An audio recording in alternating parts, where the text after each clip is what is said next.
Salam dan bahagia. Pada video kali ini saya Yurdi Amanzai SPD, calon guru penggerak Angkatan 9, Kabupaten Nias Utara, akan melaksanakan aksi nyata, yaitu menyebarkan pemahaman dan pengalaman penerapan budaya positif di unit kerja saya di SD Negeri 071036 Turumbaho. Berikut rangkaian kegiatannya. Diseminasi pada saat ini, yang saya hormati pertama sekali Bapak Kepala Sekolah SD Negeri 071036 Turumbaho, yang saya hormati Bapak calon guru penggerak di sekolah kita Pak Yurdi Amanzai, yang saya hormati Bapak Ibu guru yang sudah berkenan hadir di ruangan ini. Pada saat ini kita akan mengadakan diseminasi tentang hal menyebarkan pemahaman dan pengalaman penerapan budaya positif. Namun sebelumnya saya ingin menyapa kita semua dalam bahasa Nias, Yahoo. Sekali lagi, karena ini peringatan 28 Oktober Hari Sumpah Pemuda, maka saya ingin membangkitkan salam nasional kita, Merdeka! Merdeka! Merdeka! Merdeka!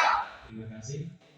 Pada saat ini Bapak Ibu, kita akan melaksanakan diseminasi sosial secara khusus yang nanti akan dipandu oleh Bapak calon penggerak guru penggerak Pak Yurdi Amanzai. Namun dalam pelaksanaannya ada beberapa rangkaian acara yang kita laksanakan, yaitu sebagai berikut: 1, kata pengantar dari pembawa acara; 2, kata pembukaan dari Bapak CGP Pak Yurdi Amanzai sekaligus sebagai narasumber pemateri kita pada saat ini; yang ketiga, kata sambutan yang disampaikan oleh Bapak Kepala Sekolah SD Negeri 071036 Turumbaho; yang keempat, pemaparan materi; dan yang kelima, penutup. Jadi demikian rangkaian acara yang kita laksanakan pada hari ini. Kita langsung masuk ke acara pertama, yaitu kata pengantar. Kita anggap sudah selesai. Sekarang kita masuk pada poin yang kedua, kata pembukaan yang disampaikan oleh Bapak calon guru penggerak Yurdi Amanzai. Kepada Bapak disilakan.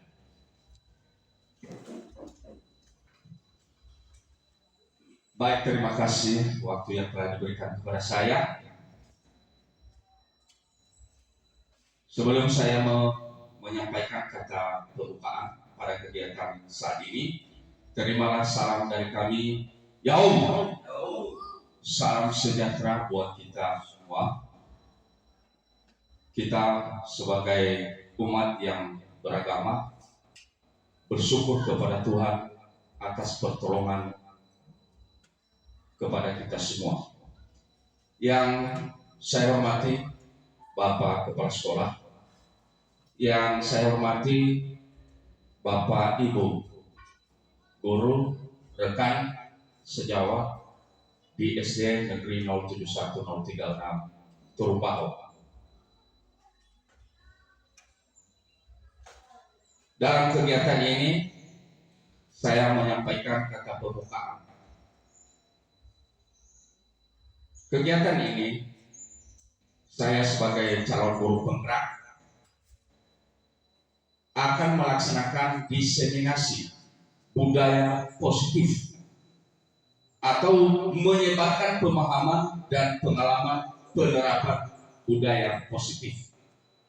Hal ini sebagai rangkaian kegiatan dalam pendidikan guru penggerak yang sedang saya ikuti. Ini merupakan perwujudan dan dalam mengimplementasikan apa yang sudah kami pelajari di pendidikan guru penggerak.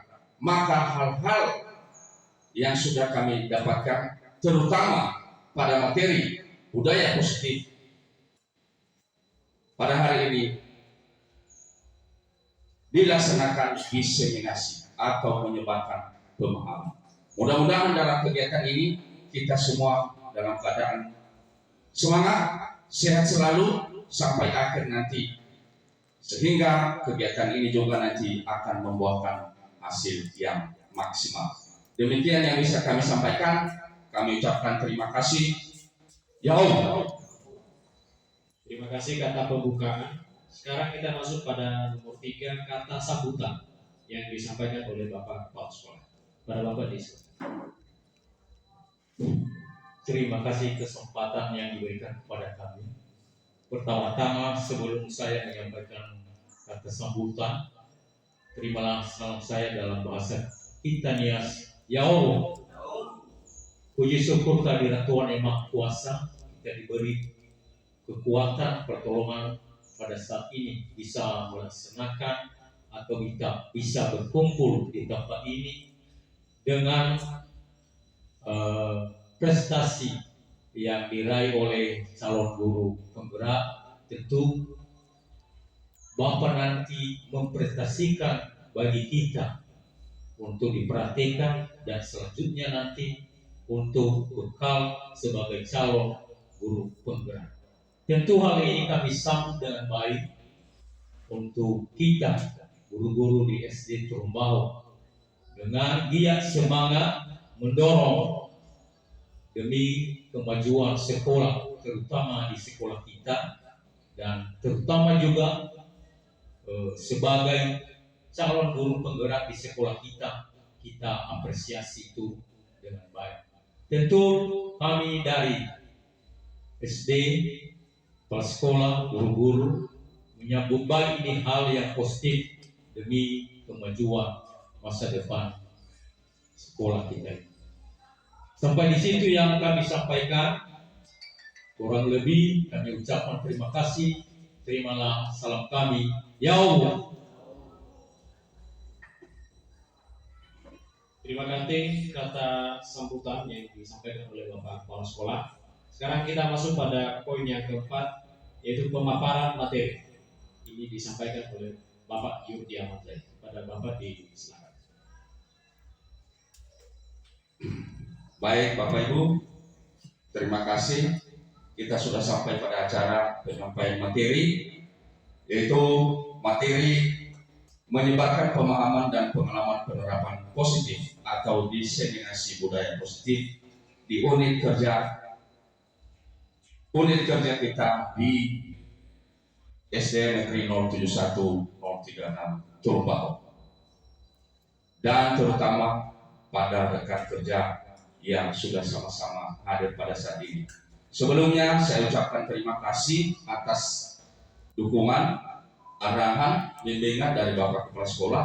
Demikian juga kepada teman-teman Bapak Ibu guru, rekan sejawat yang sudah memberikan waktu dalam mengikuti kegiatan diseminasi budaya positif ini. Sebagaimana sudah kita ketahui, saya sebagai guru di sekolah kita sudah sedang melaksanakan atau mengikuti pendidikan guru penggerak, dan selama 2 bulan lebih. Pada kegiatan ini, apa yang sudah kami pelajari dalam pendidikan guru penggerak akan kami sosialisasikan kepada rekan kerja, agar ini juga menjadi meningkatkan kualitas pelaksanaan proses belajar mengajar di sekolah kita.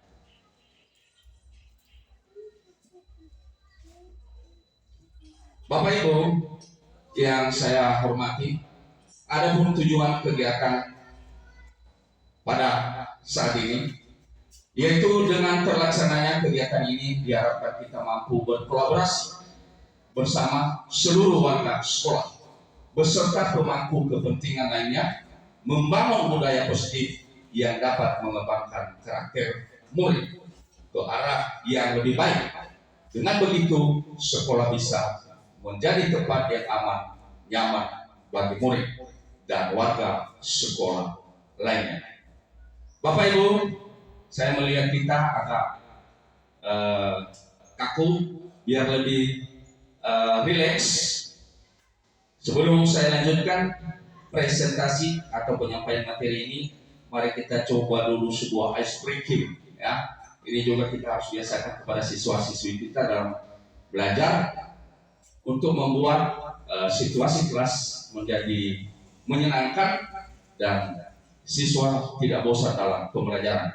Saya harap kita bisa mengikutinya dengan posisi nanti berdiri Ya, ini adalah speaking untuk melatih konsentrasi. Ya, kami harapkan kepada Bapak Ibu bisa berdiri.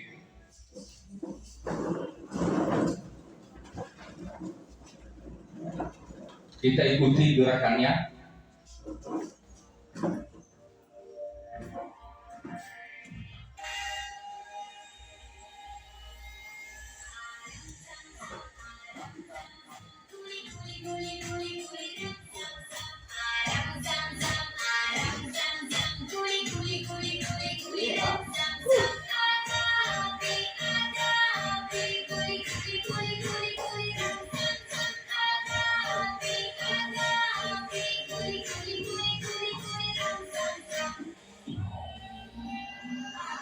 Ya, gerakannya semakin cepat.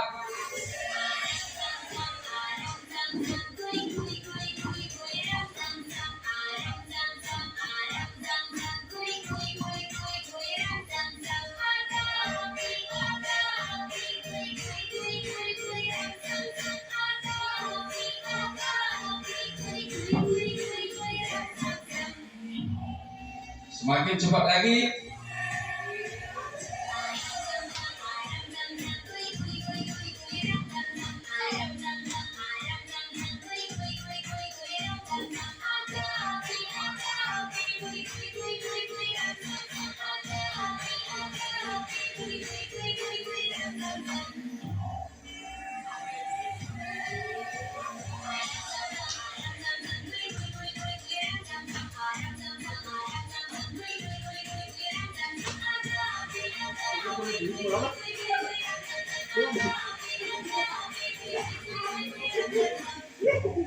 Semakin cepat lagi.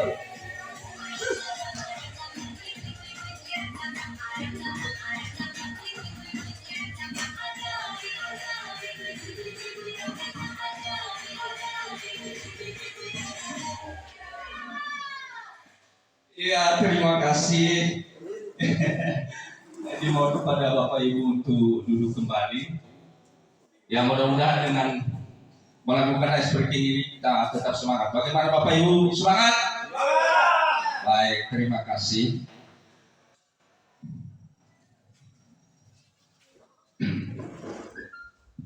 Bapak Ibu, pada saat ini ada judul daripada kegiatan kita atau presentasi yang saya sampaikan, yaitu budaya positif. Kalau kita mendengar kata budaya positif, kira-kira apa yang terlintas dalam pikiran Bapak Ibu dengan kata budaya positif ini? Bapak Ibu, apa yang terlintas kira-kira? Kalau kita mendengar kata budaya positif, ada yang bisa memberikan pendapat? Barangkali Pak Devon itu, Pak Gea, silakan. Baik, terima kasih. Sesuai dengan apa yang disampaikan oleh Bapak Guru Penggerak tentang budaya positif, menurut kami di sini kebiasaan yang bersifat kebaikan dalam mewujudkan suatu nilai-nilai yang baik dalam suatu unit kerja. Itu menurut kami. Baik, terima kasih. Ini hal yang positif, yaitu menurut Bapak Gea, Bapak Devon, ini adalah budaya positif ini merupakan kebiasaan-kebiasaan baik ya dalam mewujudkan nilai-nilai kebajikan. Satu lagi kami minta ini untuk ya silakan kepada Ibu Yusni Zaid. Baik, terima kasih kesempatan diberikan kepada saya.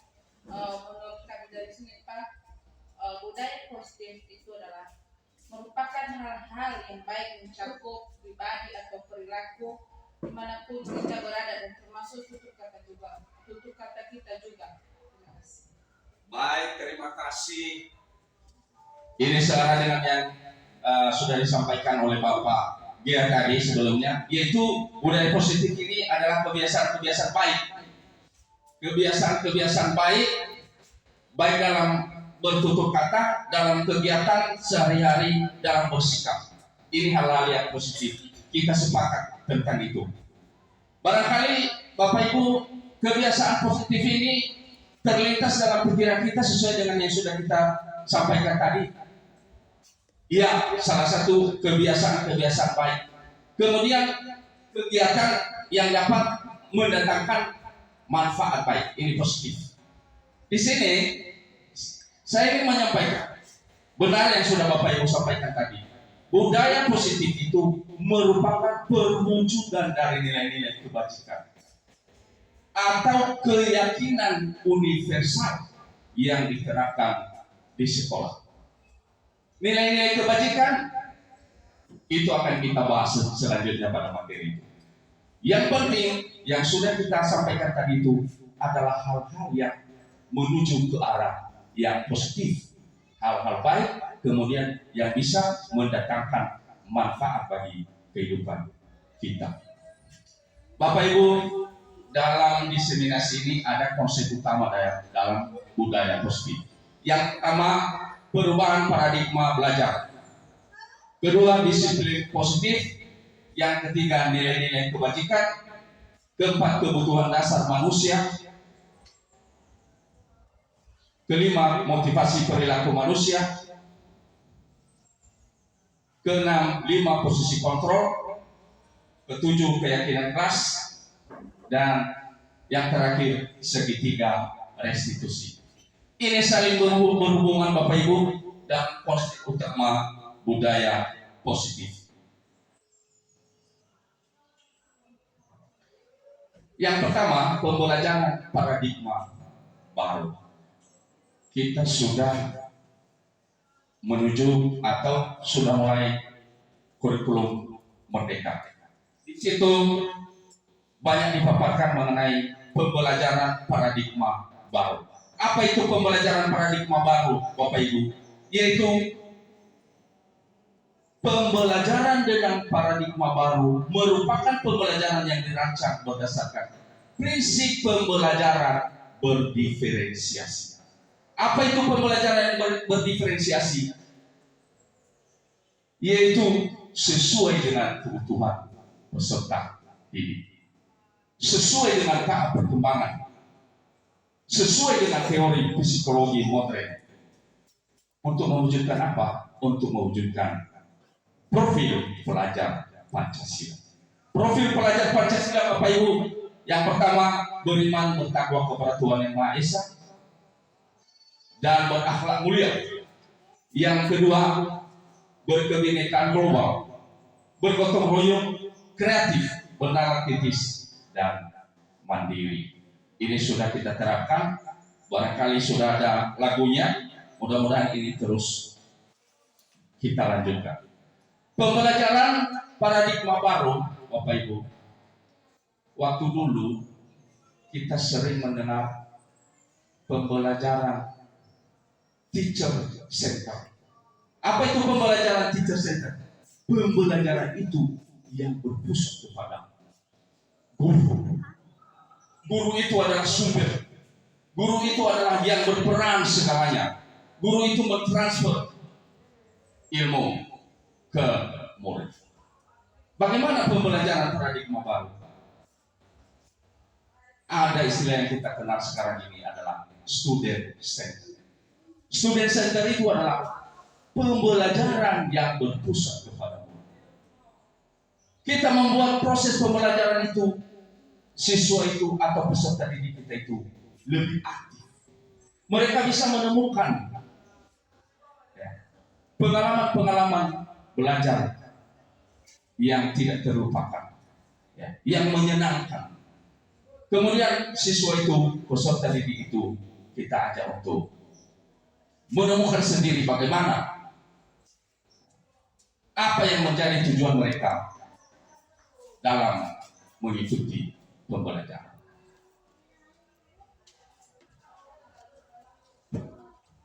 Bapak Ibu, tadi kita sudah menyinggung mengenai perwujudan budaya positif ini perwujudan daripada nilai-nilai kebajikan. Apa itu nilai-nilai kebajikan, Bapak Ibu? Nilai-nilai kebajikan adalah sifat-sifat positif manusia yang merupakan tujuan mulia yang ingin dicapai setiap individu. Nilai-nilai tersebut bersifat universal dan lintas bahasa, suku, bangsa, agama, maupun latar belakang. Nilai-nilai kebajikan ini bersifat universal, tidak membedakan suku, tidak membedakan bahasa, tidak membedakan agama maupun latar belakang. Ada di sebelah ini nilai-nilai kebajikan sesuai profil pelajar Pancasila, itu sudah kita sebutkan tadi. Kemudian ada juga nilai-nilai kebajikan organisasi Ibo Primary Years Program. Ada di situ toleransi, rasa hormat, integritas, mandiri, menghargai, antusias, empati, keingintahuan, kreativitas, kerjasama, percaya diri, dan komitmen. Ada juga nilai-nilai kebajikan organisasi The Virtus Project atau proyek nilai-nilai kebajikan. Ada di situ peduli, keterus-terangan, kebersihan, dan sebagainya. Bapak Ibu, dalam budaya positif melaksanakan nilai-nilai kebajikan ini itu tidak mudah kita terapkan kepada peserta didik. Ya, itu tidak mudah. Tetapi kalau itu didasarkan dengan keinginan dari dalam hati peserta didik tanpa dorongan dari atau tidak berpatokan dorongan dari pihak luar.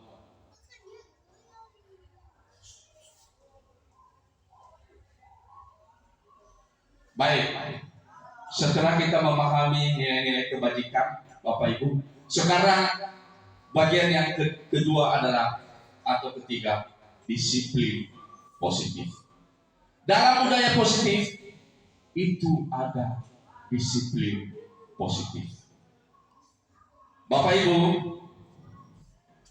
ini sangat luar biasa kalau kita membahas disiplin positif. Disiplin positif ini kalau kita mengartikannya, kalau kita di sekolah yang terlintas dalam pemikiran kita kalau kita mendengarkan disiplin positif ini adalah salah satunya adalah mengenai peraturan.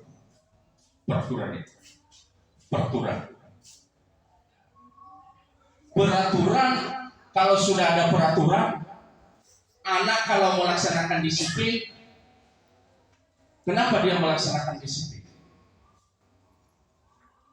Apa patokannya dia melakukan disiplin itu? Menurut Bapak Zain di belakang, apa patokan kita kalau kita melakukan disiplin positif? Apa yang menjadi pedoman kita? Kenapa kita bisa melakukan disiplin positif? Selama ini sesuai dengan yang budaya kita dulu. Menurut Bapak Zain? Iya, terima kasih atas kesempatannya.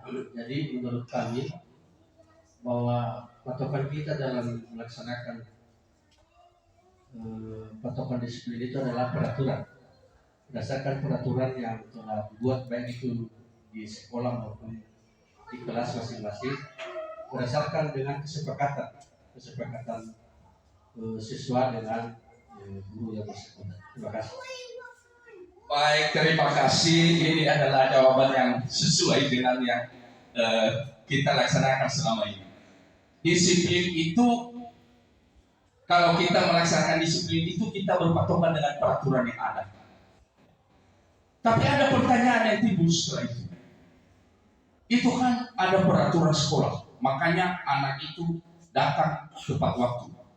Kita guru datang tidak terlambat. Tetapi kalau itu di sekolah, karena ada peraturan. Tapi kalau kita ada di luar, misalnya di rumah, kita mengikuti acara entah di mana. Kalau tidak ada peraturan, berarti kita tidak datang tepat waktu karena belum dibuat peraturan. Bagaimana sih? Peraturan ini hanya diikuti, disiplin ini hanya diikuti kalau ada peraturan. Coba kalau tidak ada peraturan. Misalnya anak-anak berada di rumah, berarti dia tidak disiplin lagi. Karena peraturan itu hanya di sekolah. Bapak Ibu,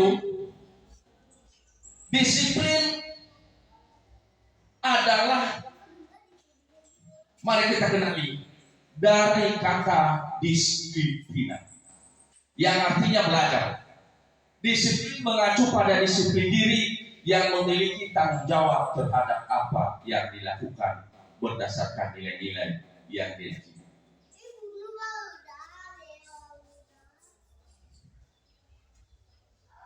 Selama ini kalau ada peraturan berarti anak yang disiplin itu tidak mendapatkan teguran, tidak mendapatkan hukuman, bahkan sering diberikan penghargaan. Iya ya. Iya. Terus kalau ada peraturan berarti ada hukuman. Kalau mendengar kata hukuman kita menjadi merinding ya.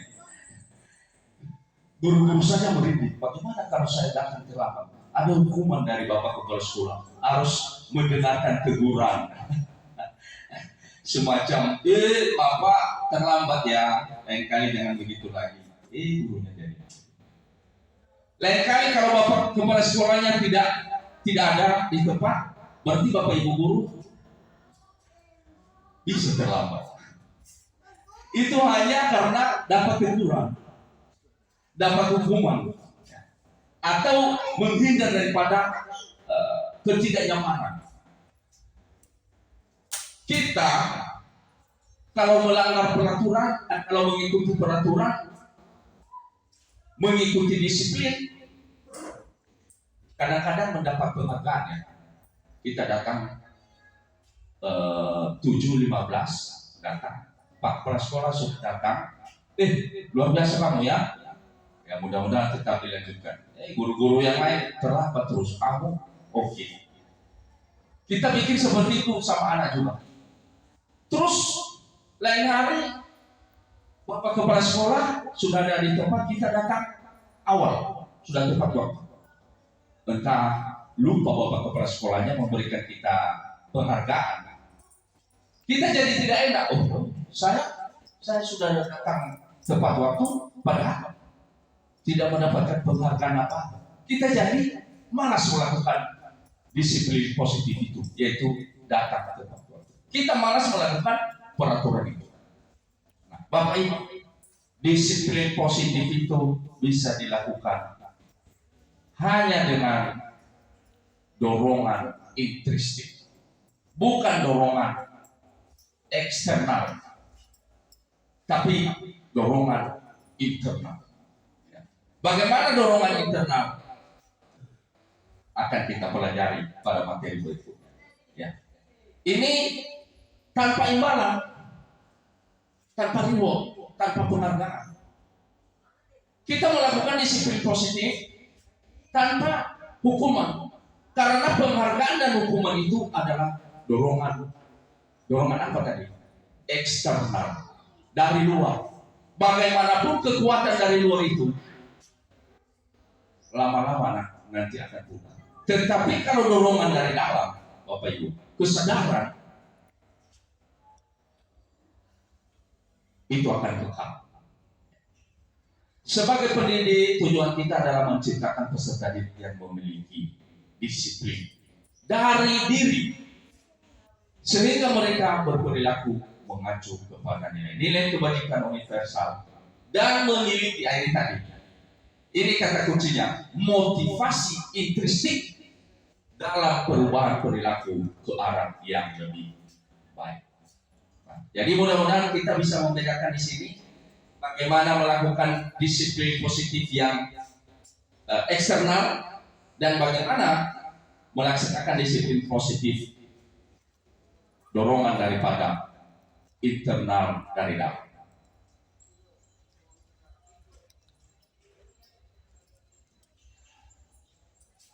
Ada beberapa miskonsepsi tentang bagaimana kita menerapkan disiplin positif. Berarti kalau kita menerapkan disiplin positif itu ada kontrol yang dilakukan oleh siapa? Kalau di sekolah oleh guru.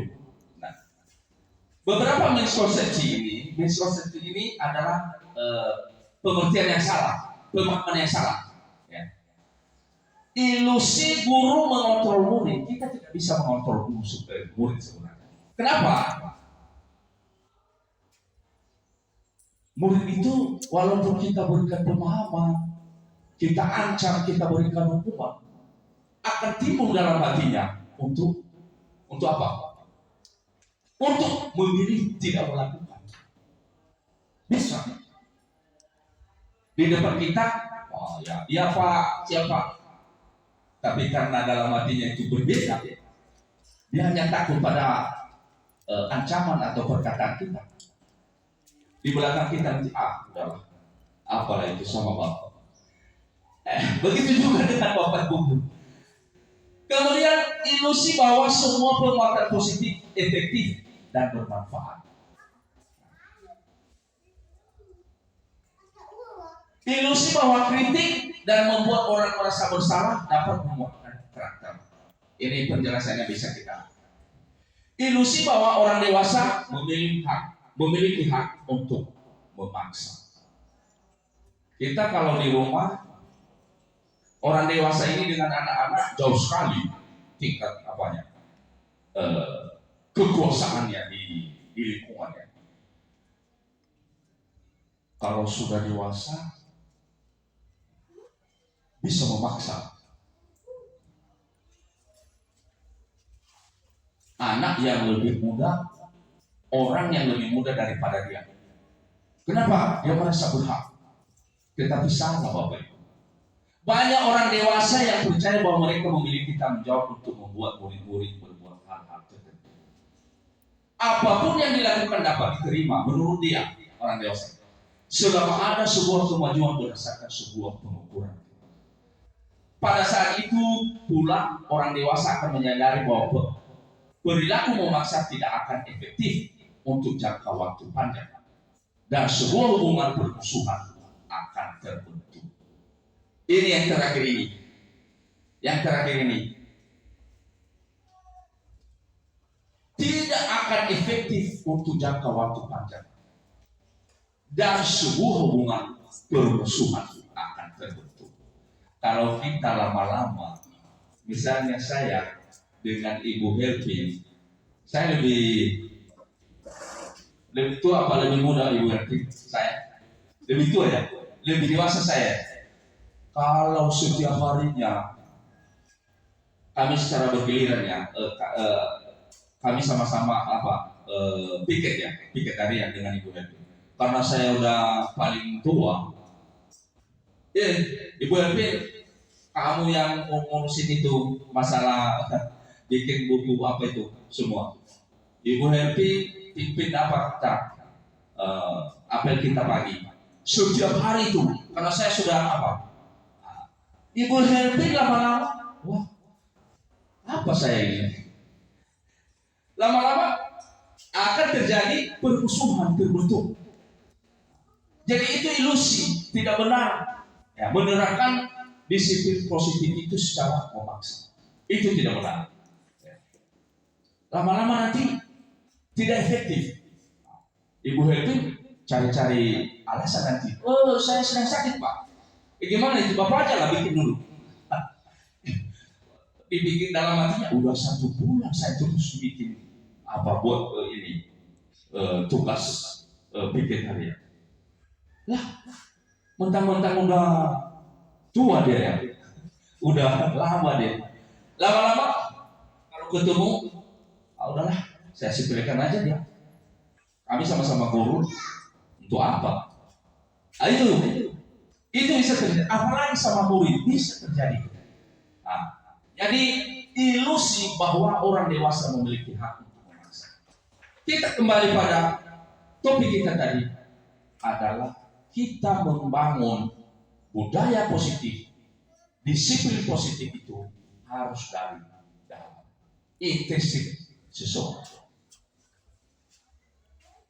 Nah, ini orang melakukan sesuatu itu harus ada motivasi. Ini yang saya jelaskan tadi.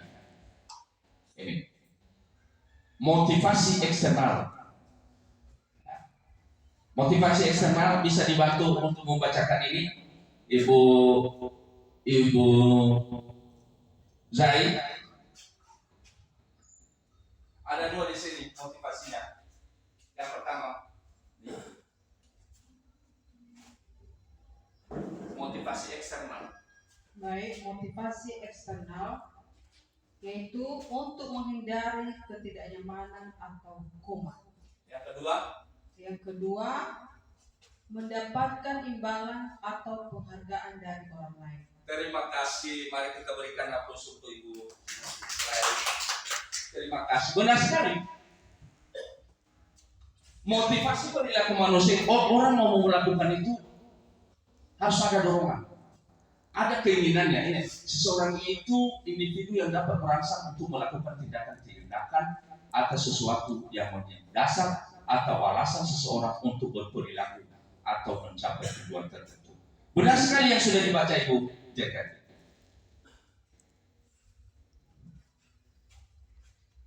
Motivasi eksternal, ini tadi motivasi eksternal ini untuk menghindari ketidaknyamanan atau hukuman. Ini pasti kalau orang mau melakukan sesuatu hanya untuk menghindari ketidaknyamanan atau hukuman, ini lama-lama akan tidak berhasil. Saya harusnya cepat datang. Nanti kalau duluan Bapak kepala sekolah, karena hari ini saya bikin, saya jadi malu nanti kalau ada teguran sedikit. Malu nanti sama teman yang lain. Ini tidak akan berhasil, palingan 1 minggu ini, Bapak Ibu. Motivasi kedua, mendapatkan imbalan atau penghargaan dari orang. Aduh, pasti saya dapat nanti sanjungan dari Bapak kepala sekolah. Aduh, bahaya itu. Kalau motivasi seperti ini, hancurlah kita. Lama-lama tidak akan berhasil. Anak ini, siswa kita, peserta didik, murid kita. Kalau kita memberikan hukuman bagi yang melanggar peraturan tadi, lama-lama dalam hatinya itu apa guru ini, sakit ini, udah nggak mau lagi lihat saya sekolah. Bahaya, apalagi kalau hukumannya sempat yang parah. Ini tidak akan berhasil. Kemudian kedua, ada kebiasaan kita. Nah, kamu udah datang tepat waktu. Kamu juga di kelas, tenang-tenang saja ya. Sikapmu udah baik. Nih jajanmu 1.000. Udah pernah saya buat itu, Bapak. Tapi setelah mengikuti pendidikan guru penggerak ini, satu. Nanti ada materi. Lama-lama nanti sampai di mana kita memberikan imbalan-imbalan itu uang itu. Kita lupa. Di saat kita lupa atau tidak punya apa yang bisa kita berikan lagi kepada murid kita, dalam hati murid, udahlah saya nggak mau lagi. Saya tunggu-tunggu udah datang tepat waktu saya, tapi saya tunggu-tunggu bombol dari ibu guru yang cantik, tapi tidak kunjung diberi. Udahlah besok saya nggak mau lagi. Apa yang benarnya Bapak Ibu? Ini lagi motivasi internal. Motivasi internal ini apa? Untuk menjadi orang yang mereka inginkan dan menghargai diri sendiri dengan nilai-nilai yang mereka percaya. Inilah motivasi internal dari dalam. Anak itu bisa memahami mau jadi apa saya. Guru itu bisa memahami saya ini datang tepat waktu itu untuk apa? Bukan untuk memberikan kesenangan kepada atasan, bukan untuk membahagiakan rekan sejawat, bukan untuk mengikuti peraturan, bukan untuk membahagiakan dinas pendidikan atau kementerian, tetapi saya mau membahagiakan diri saya sendiri. Saya mau melaksanakan tanggung jawab saya sesuai dengan pemahaman saya. Saya ingin menjadi orang sukses dengan datang tepat waktu. Ini baru motivasi intrinsik, tanpa paksaan, tanpa imbalan dari orang. Ini luar biasa kalau ada ini. Sebaiknya hindari hukuman dan pemberian penghargaan berlebihan agar meminimalisir motivasi eksternal dalam diri murid. Jadi kalau kita memberikan pemahaman pada murid, kamu mau jadi apa?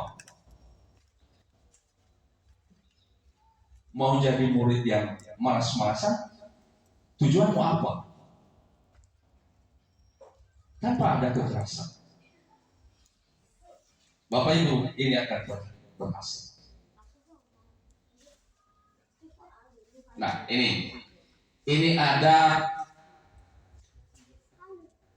materi mengenai hukuman, konsekuensi, dan restitusi. Kita mau mengenal restitusi dalam hal ini, Bapak Ibu. Restitusi adalah proses kolaboratif yang mengajarkan murid untuk mencari solusi masalah dan membantu murid berpikir tentang orang seperti apa yang mereka inginkan dan bagaimana mereka harus memperlakukan orang lain. Ini kalau hukuman itu identitas gagal. Ini kalau konsekuensi atau berlebih-lebih restitusi itu identitas sukses. Itulah yang saya sampaikan tadi. Kalau motivasinya internal, ini akan membuahkan hasil yang baik. Bagaimana cara kita menerapkan itu? Inilah melalui restitusi. Kita mengajarkan murid itu mencari solusi masalah. Kalau dia datang sering terlambat, kita tanyakan, kenapa nak kamu terlambat? Ini. Oh, luar biasa. Kamu terlambat sudah ada alasan. Tapi adakah cara bagaimana kamu itu tidak terlambat? Ini baru anak itu mencari solusinya. Misalnya saya sering terlambat. Kalau bapak kepala sekolah, kenapa kamu terlambat setiap hari? Udah kamu kasih absen aja lah. Terjadi hubungan yang kurang baik. Tapi bagaimana? Pak, kamu terlambat ya? Iya Pak. Oh, kamu pasti ada alasan kenapa terlambat. Ada Pak. Ini. Kira-kira apa solusinya kamu itu bisa tidak terlambat? Guru diajak berpikir, bagaimana saya tidak terlambat? Oh iya Pak, ini pasti ada solusi. Saya akan cepat bangun, kemudian urusan di rumah akan lebih awal saya lakukan, dan lain sebagainya. Begitu juga kepada murid. Maka timbullah nanti motivasi apa? Motivasi intrinsik untuk melakukan disiplin positif.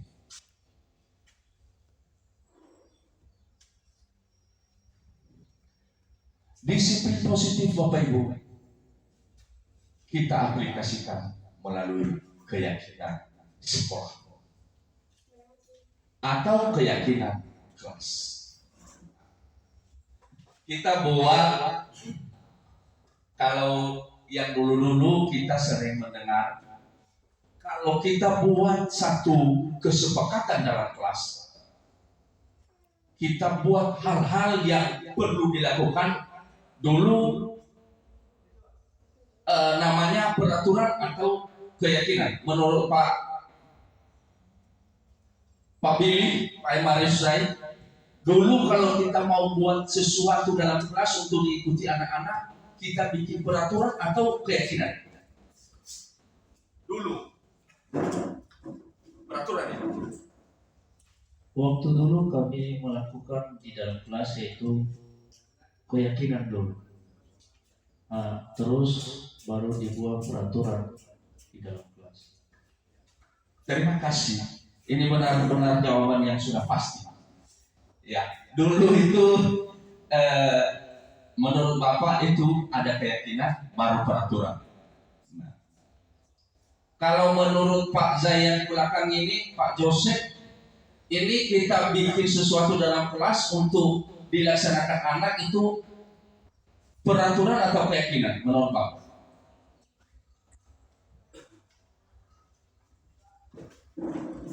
Baik, terima kasih. Kalau menurut kami di sini peraturan. Terima kasih.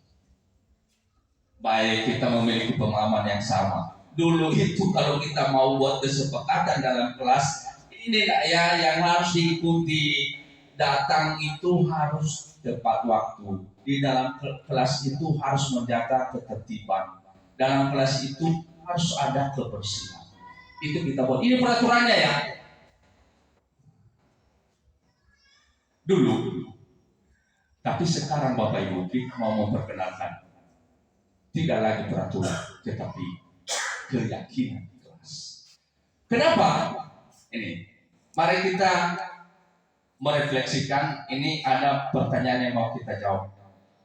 Mengapa kita memiliki peraturan tentang penggunaan helm pada saat mengendarai kendaraan roda? Kita pakai helm itu, ini pasti tidak salah tebakan saya. Kita pakai helm itu karena ada peraturan.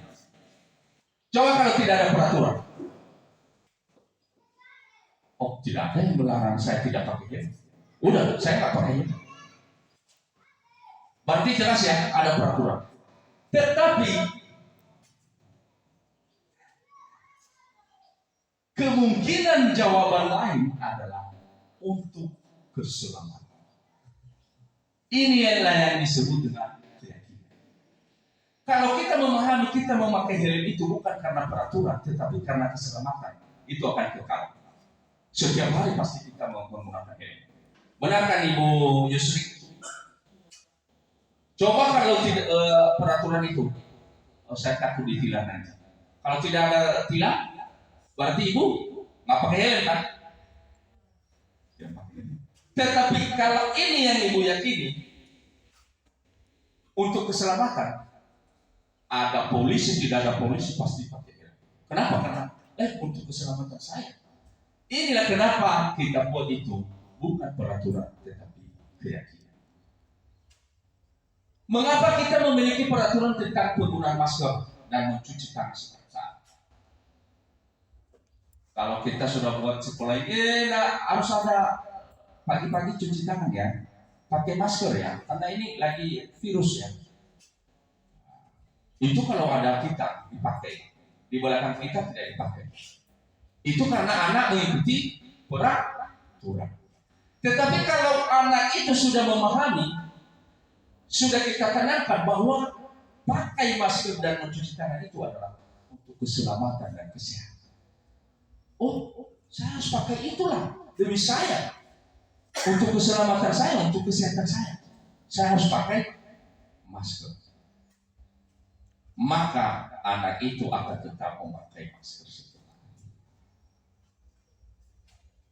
Jadi Bapak Ibu, kita nanti di sekolah kita sudah kita mulai, kita buat nanti apa-apa saja keyakinan sekolah yang bisa kita terapkan di sekolah kita. Begitu juga dalam kelasnya. Bagaimana cara kita membuat itu? Kita buat dulu peraturan-peraturan. Baru kita terjemahkan keyakinan, kebajikan universal.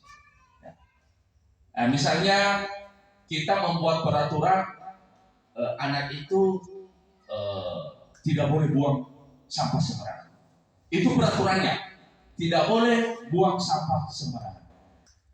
Kita terjemahkan melalui keyakinan kelas. Apa kira-kira kalau tidak peraturannya tidak boleh membuang sampah sembarangan? Apa kira-kira Pak Zaid? Apa keyakinannya? Keselamatankah? Kebersihankah? Atau tanggung jawab? Tidak boleh buang sampah sembarangan. Apa keyakinannya? Kebersihan itu benar sekali. Nilai keyakinannya adalah kebersihan. Kalau anak memahami itu kebersihan. Kalau hanya sekedar peraturan tidak boleh buang sampah sembarangan, apalah itu, buang sedikit pun tidak apa-apa. Tetapi kalau anak sudah memahami itu untuk kebersihan, kebersihan itu tujuannya untuk keselamatan diri, pasti akan diikuti. Nah, lanjut ya Bapak Ibu.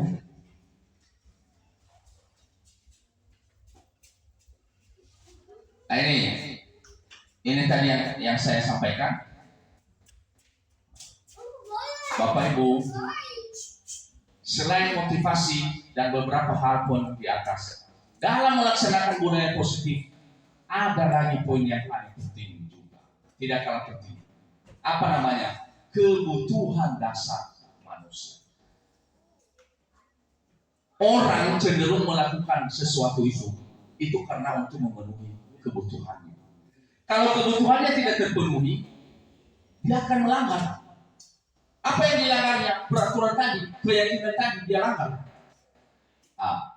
Maka sebagai guru kita harus memahami ini apa kebutuhan dasar manusia. Yang pertama adalah kebutuhan bertahan hidup. Kebutuhan untuk bertahan hidup. Yang kedua, kebutuhan cinta dan kasih sayang. Ini kebutuhan manusia. Kebutuhan dasar manusia. Kalau tadi untuk bertahan hidup, manusia itu membutuhkan makanan, membutuhkan minuman, membutuhkan apalagi rumah untuk bertahan hidup, itu kebutuhan dasarnya. Sekarang cinta dan kasih sayang itu ya anak-anak dalam kelas, kalau sudah pernah kita dapatkan, ada anak-anak yang cuek dalam pembelajaran. Itu kira-kira dia itu sedang memenuhi kebutuhan cinta dan kasih sayang. Ada anak-anak sedang kita menjelaskan, diam saja dia. Diam saja dia. Dikasih pertanyaan diam. Ini ciri-cirinya anak itu sedang kekurangan apa? Kebutuhan dasar cinta dan kasih sayang. Coba sesekali kita datang. Nah, kenapa kamu nak? Apa yang sedang kamu pikirkan? Ayo semangat. Kamu hari ini ganteng sekali, cantik. Luar biasa, rambutmu, topimu bagus sekali. Lama-lama anak itu, saya sudah luar biasa. Semangat saya. Itu harus kita pahami. Karena anak di dalam kelas itu memiliki kebutuhan yang harus dipenuhi. Kebutuhan penguasaan, kebutuhan kebebasan, kebutuhan kesenangan. Kemarin waktu kita rapat terakhir, Bapak Kepala Sekolah menyampaikan di dalam kelas harus ada suasana yang menyenangkan. Kelas itu harus indah. Kenapa? Anak murid kita itu butuh kebutuhan untuk kesenangan. Mereka mau melihat yang indah-indah. Tapi kalau ruangan kita gelap, berdebu, kemudian catnya tidak dirubah-rubah sudah lama, mejanya sudah lapuk dan sebagainya, tidak semangat dia, karena tidak terpenuhi kebutuhannya. Dari sisi apa? Kesenangan. Ada lagi Bapak Ibu, kita masuk dalam kelas dari awal sampai akhir ceramah terus. Begini begini, ini materi kita sampai nanti habis. Terus habis itu, anak-anak silakan buka halaman ini, catat ya dari halaman 1 sampai halaman 20, silakan dicatat. Anak-anak duduk dengan posisi seperti ini, dia akan bangun. Kapan nanti saya selesai ini dari halaman 2 sampai halaman 10? Bahaya. Kemudian kita menyampaikan pembelajaran ceramah terus dari awal sampai akhir. Anak menjadi bosan. Dia tidak ada lagi kesenangan dia dalam belajar. Coba sesekali kita buat gambar. Ada yang berhubungan dengan materi kita buat gambar. Misalnya yang berhubungan dengan IPA, kita buat gambar tumbuhan. Bisa di-download dari internet. Yang ada banyak-banyak warnanya. Kita print. Kita kasih nampak soalnya. Kita bisa mencari referensi di internet. Kita buat sebuah video pembelajaran. Wah, luar biasa. Anak-anak itu bisa. Ada yang profil belajarnya itu audio visual. Bukan hanya audio. Bukan hanya mendengarkan saja. Dia sukanya melihat gambar.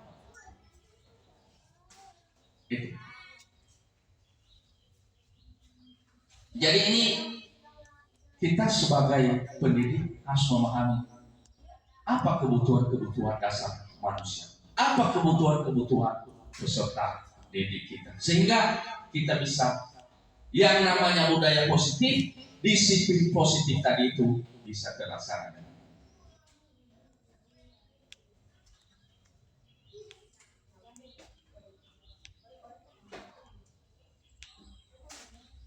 Bapak Ibu, ini barangkali materi berikutnya, posisi kontrol guru.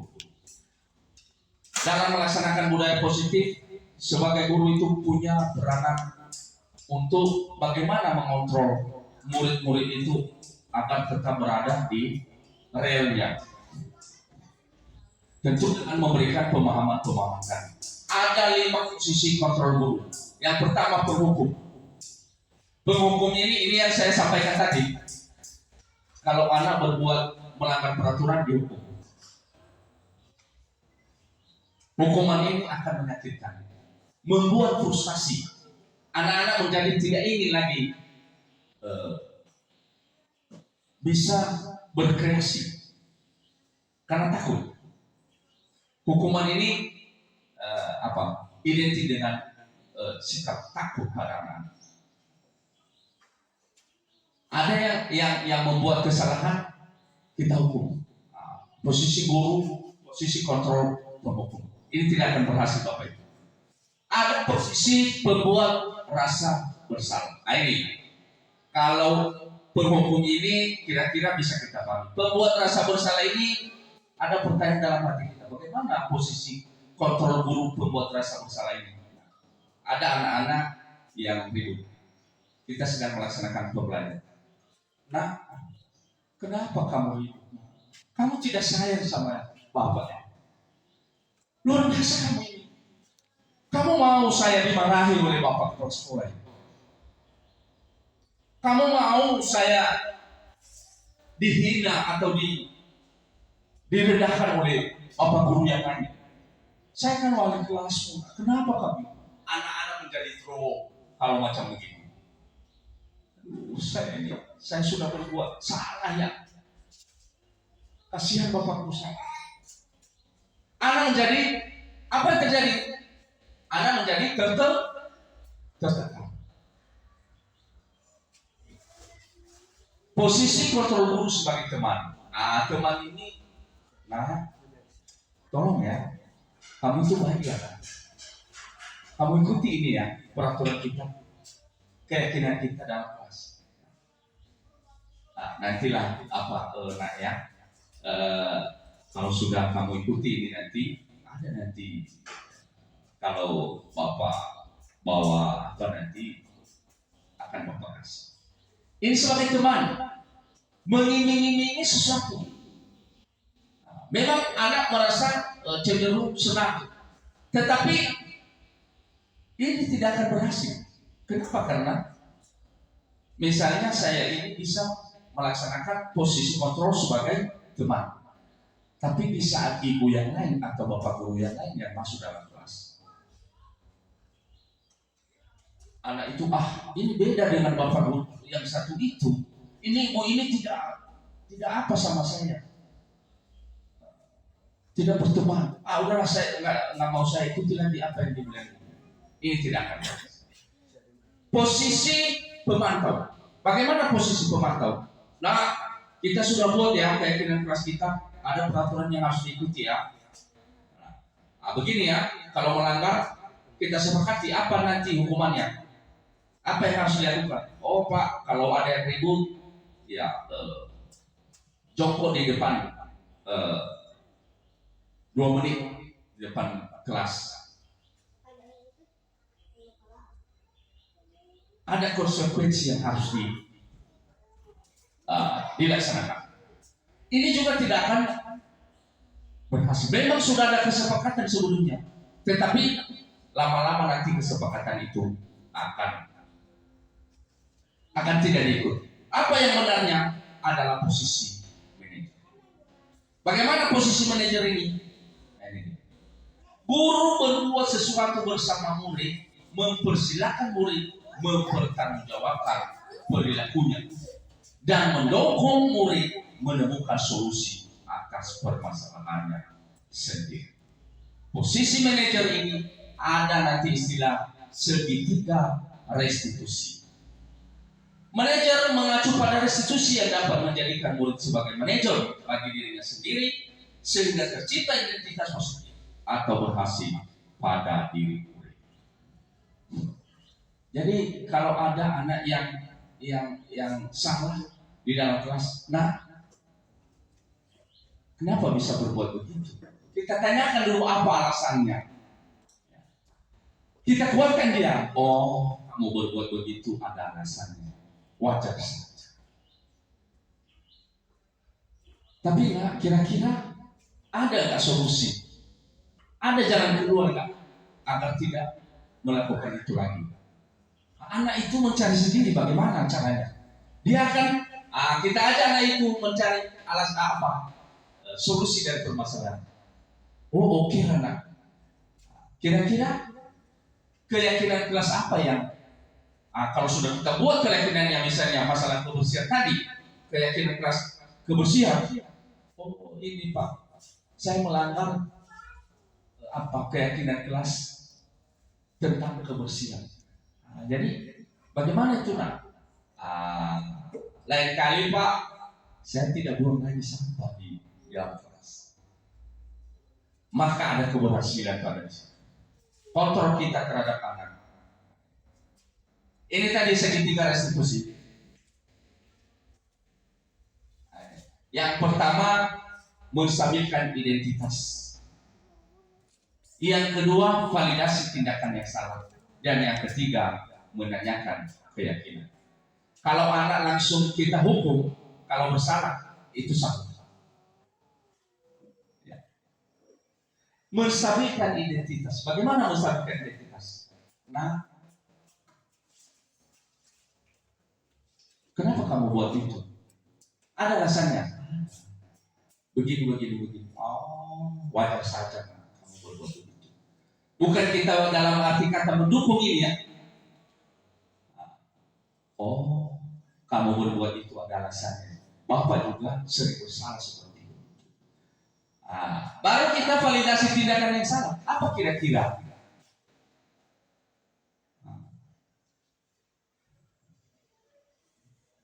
Apa kira-kira solusi dari permasalahan? Ada nggak jalan keluar daripada permasalahan? Kita tanyakan juga agar anak itu memahami apa yang salah dari perbuatan. Kemudian menanyakan keyakinan. Apa kira-kira keyakinan kelas yang dilanggar?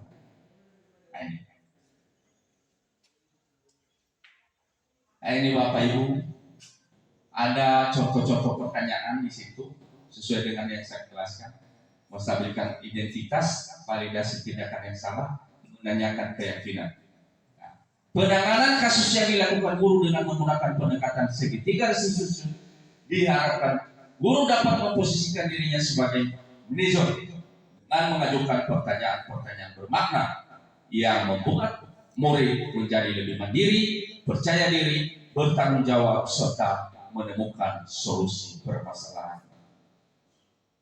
Kira-kira sampai di sini ada aplaus buat saya. Maka saya meminta kita memberikan aplaus buat saya. Terima kasih. Nah, ini ada contoh kasus ya. Vivin tidak terima pekerjaannya selalu dicontek oleh temannya. Ia marah dan tidak bisa menahan emosinya. Nah, jadi si Vivin ini ceritanya bertengkar dengan si Cinta. Ada kelas 4 itu, kelas 5. Karena hasil pekerjaannya selalu dicontek oleh temannya. Maka dia marah. Dia memaki sambil menggebret meja. Nah, ini posisi kontrol yang sudah pernah saya laksanakan. Ini tadi Bapak dengar dari kelas katanya kamu harus bekerja ya dengan Cinta. Kenapa bisa begini?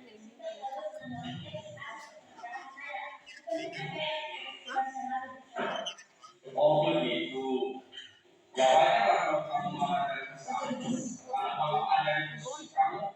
Bapak tadi berkaitan dengan meyakinkan siswa itu untuk melaksanakan suatu kegiatan dalam proses pembelajaran. Jadi yang menjadi pertanyaan kami di sini adalah sampai di mana kita ketahui kalau ibaratkan kita ini sebagai petani atau kita sebagai guru, sebagai pengajar, sampai di mana kita ketahui apa ukuran betul ukur kita bahwa siswa yang telah kita berikan materi itu ada keyakinan untuk melaksanakan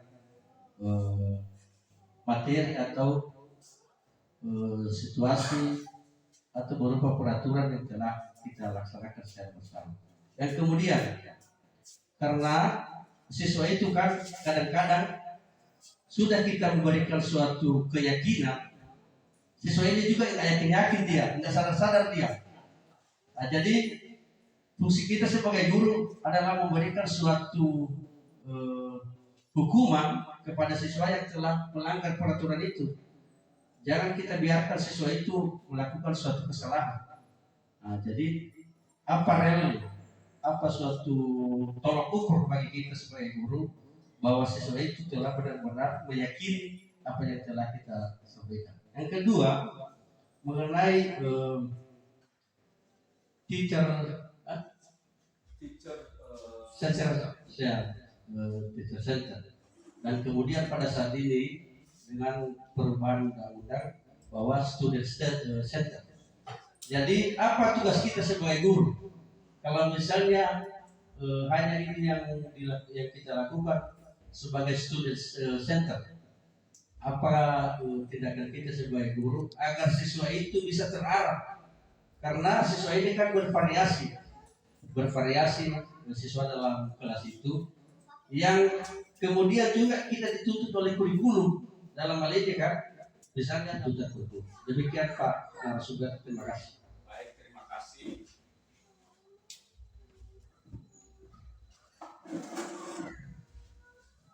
Saya mengapresiasi dulu pertanyaan yang sudah disampaikan oleh Bapak Mareti Zaid SPD.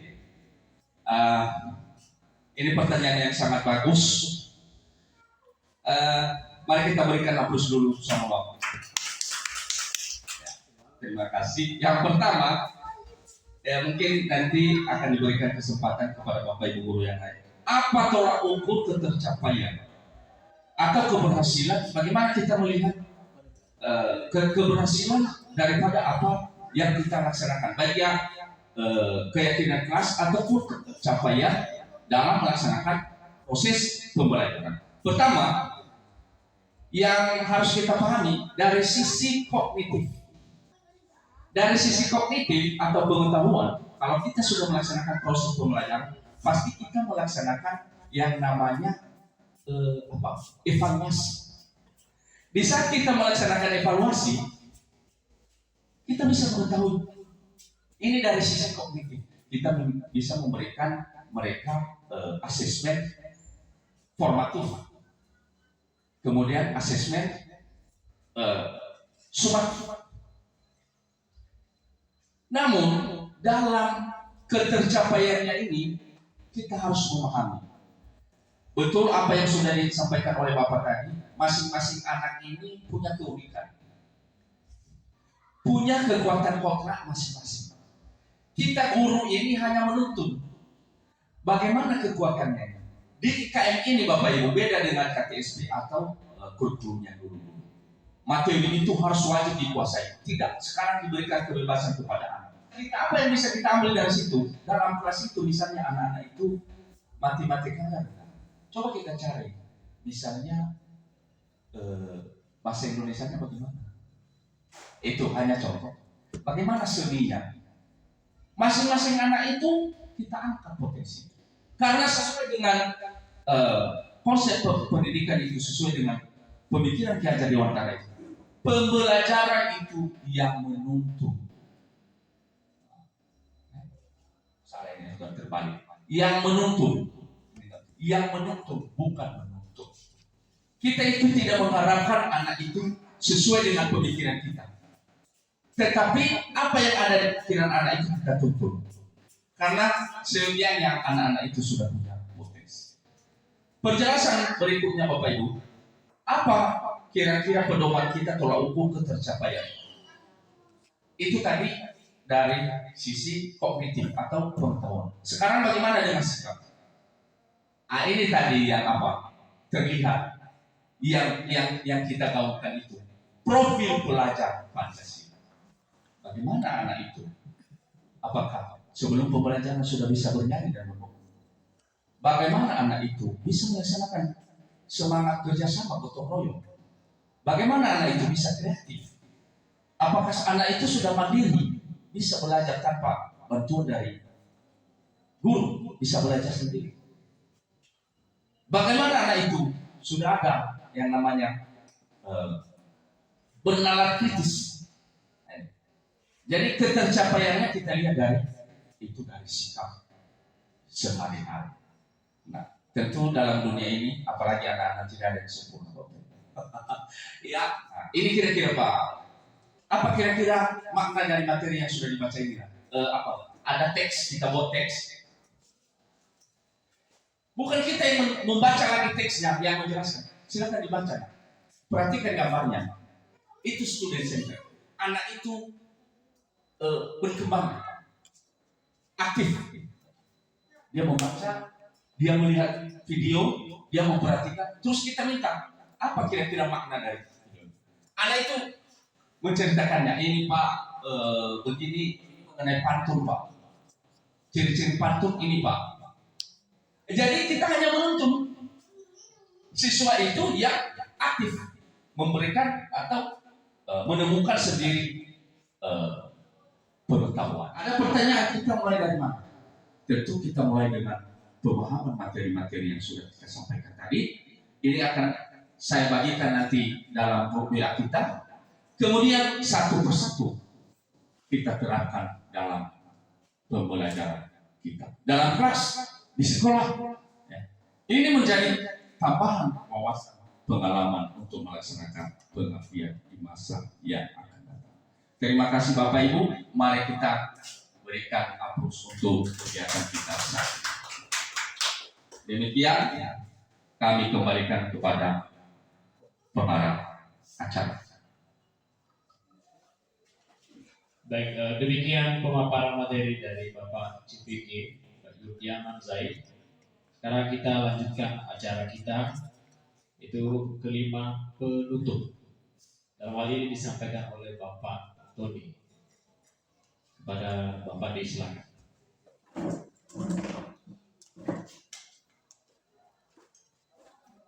Baik, terima kasih atas waktu yang telah diberikan kepada kami oleh pengarah acara. Pertama yang kami hormati Bapak Kepala Sekolah dan Bapak narasumber pada saat ini Pak Yurdiaman Zaid SPD, dan juga kepada Bapak Ibu guru yang telah hadir pada siang hari ini. Pada sesi kata penutup pada siang hari ini, kami sebagai guru di SD Negeri Turungawo, dengan adanya seorang guru yang mengikuti calon guru penggerak di SD kita pada siang hari ini, kami sangat berterima kasih karena materi-materi yang telah disampaikan, karena ada hal-hal baru yang mungkin ini sebagai referensi kita ke depan untuk melaksanakan pembelajaran di sekolah, di kelas kita masing-masing, agar bisa berjalan dengan baik dan sesuai dengan apa tuntutan daripada pemerintah, terutama dalam hal ini Menteri Pendidikan dan Kebudayaan. Jadi pada sesi ini kami sangat mengucapkan terima kasih atas materi yang telah disampaikan oleh Bapak Pemateri dan juga Bapak Ibu guru yang telah hadir pada siang hari ini. Kami mengucapkan terima kasih. Demikian yang kami sampaikan pada siang hari ini. Kami mengucapkan terima kasih dan saya terima salam saya dalam bahasa daerah kita Nias. Ya Om. Terima kasih.